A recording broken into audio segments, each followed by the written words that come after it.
Oscar అవార్డుతో ప్రపంచవ్యాప్తంగా గుర్తింపు పొందిన ఆర్ఆర్ఆర్ సినిమా, ఇప్పుడు మరో అరుదైన ఘనత సాధించింది. ప్రపంచంలోని ఉత్తమ 100 సినిమాల జాబితాలో చోటు దక్కించుకుంది. ఆర్ఆర్ఆర్ సినిమా ఇప్పటికే అరుదైన ఘనత సాధించింది. నాటు నాటు పాటకిగాను ఏకంగా ఆస్కార్ అవార్డుని సాధించిన విషయానికి తెలిసిందే. ఇలా ఒక ఇండియన్ మూవీకి ఆస్కార్ రావడం ఇదే మొదటిసారి. ఈ అసాధ్యాన్ని సుసాధ్యం చేసి చూపించాడు దర్శకుడు రాజమౌళి.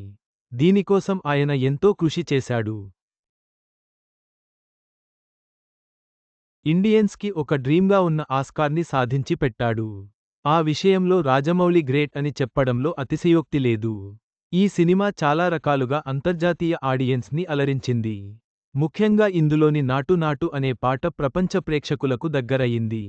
ఎంతోమంది ఈ పాటకు డాన్సులు వేశారు. ఇందులోని యాక్షన్స్ కూడా ఎంతో మందిని ఆకట్టుకున్నాయి. ఆస్కార్ కూడా యాక్షన్ పరంగా ప్రత్యేకంగా విభాగాన్ని తీసుకొచ్చింది. అందుకు ఆర్ఆర్ఆర్ ఓ కారణం కావడం విశేషం. మరోవైపు యానిమల్స్తోనూ ఫైట్ చేయించడం ఒక అసాధారణమైన విషయానికి, దీన్ని ప్రపంచ ప్రేక్షకులకు కనెక్ట్ అయ్యేలా చేశారు దర్శకుడు రాజమౌళి. ఈ క్రమంలో ఇప్పుడు ఈ మూవీ మరో అరుదైన ఘనత సాధించింది. వరల్డ్ బెస్ట్ 100 చిత్రాల్లో చోటు సంపాదించింది. ఇండీ వైర్ మీడియా సంస్థ ప్రకటించిన వరల్డ్ బెస్ట్ 100 చిత్రాల్లో ఆర్ఆర్ఆర్ చోటు దక్కించుకోవడం విశేషం. అయితే 2020 నుంచి 2025 వరకు విడుదలైన సినిమాలను పరిగణలోకి తీసుకుని ఈ రేటింగ్ని ఇచ్చారు. ఇందులో ఆర్ఆర్ఆర్ 75వ స్థానంలో నిలిచింది. అన్ని రకాలుగా పవర్ ప్యాక్డ్ మూవీగా దీన్ని ఇండీ వైర్ విశ్లేషించింది. రక్తికట్టించే పాటలు, దేశభక్తిని నింపే పాటలు, అదే సమయంలో జనాల్లో చైతన్యాన్ని రగిల్చే పాటలంటూ ఇండీ వైర్ విశ్లేషకులు అభివర్ణించారు. మరోవైపు యాక్షన్ సీన్లని ప్రత్యేకంగా ప్రస్తావించారు. యానిమల్స్తో ఫైట్ చేయడం హైలైట్గా నిలిచిందన్నారు. రామ్, భీమ్ మధ్య స్నేహం, ఆ తర్వాత వాళ్ళిద్దరే శత్రువులుగా మారడం, మరోవైపు చివరికి ఇద్దిరూ కలిసిపోవడంలో ఎమోషన్ ఉందని, అదే సమయంలో రెండు పాత్రల్లోని లక్ష్యం స్పష్టంగా ఉందని తెలిపారు. దర్శకుడు రాజమౌళి విజన్ని వారు ప్రత్యేకంగా అభినందించారు. కథని ఎమోషనల్గా, యాక్షన్ ప్రధానంగా, సామ్రాజ్యవాదంపై వ్యతిరేకతను చూపించిన తీరు బాగుందన్నారు.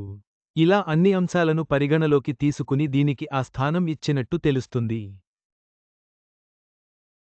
ఇక ఎన్టీఆర్, రామ్ చరణ్ హీరోలుగా నటించిన ఆర్ఆర్ఆర్ మూవీకి రాజమౌళి దర్శకత్వం వహించగా, డివివి దానయ్య నిర్మించారు. ఇందులో అలియా భట్, ఒలివియా మోర్రీర్ హీరోయిన్లుగా నటించారు. అజయ్ దేవగన్, సముద్రఖని ముఖ్య పాత్రలు పోషించారు. 2022లో ఈ మూవీ విడుదలైంది.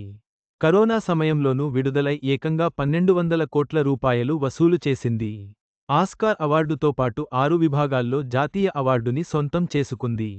అనేక ఇతర అవార్డులను దక్కించుకుంది. ఇక ఇండీ వైర్ ప్రకటించిన బెస్ట్ 100 మూవీలో మరో భారతీయ చిత్రం కూడా నిలిచింది. మలయాళానికి చెందిన ఆల్ వి ఇమాజిన్ యాగ్లైట్ అనే సినిమా 58వ స్థానం సొంతం చేసుకోవడం విశేషం. చివరగా, ఆర్ఆర్ఆర్ సినిమా సాధించిన ఈ అరుదైన ఘనత తెలుగు సినిమాకు గర్వకారణం. రాజమౌళి దర్శకత్వం, నటీనటుల అద్భుతమైన నటన ఈ విజయానికి కారణం.